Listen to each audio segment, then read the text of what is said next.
Hello రెప్కా. పాపమ్మా నేను urgent work లో ఉన్నాను. బ్లౌజ్ స్టిచ్ చేయాలి అర్జెంట్ గా, ఫాస్ట్ గా ఇవ్వాలి. నేను వర్క్ లో ఎంత డెడికేషన్ గా ఉంటానో నీకు తెలుసు కదా. నీకులా రీల్స్ చూసుకుంటే ఖాళీగా ఉంటాను అనుకుంటున్నావా ఏంటమ్మా? సర్లేండి. నేను సోజులో పడి నేను బ్లౌజ్ మర్చిపోయింది. అర్జెంట్ బ్లౌజ్ కదా, ఫాస్ట్ గా స్టిచ్ చేసి ఇవ్వాలి.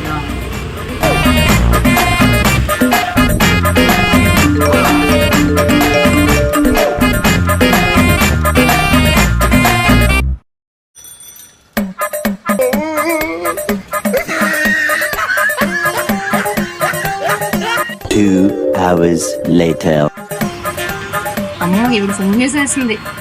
నైట్ అయిపోయింది బాబాయ్, లేట్ అయిపోయింది. హలో ఏమండి, అయిపోతుందండి, లాస్ట్ వచ్చేసారండి, హాఫ్ అన్ అవర్లో ఇచ్చేస్తారండి.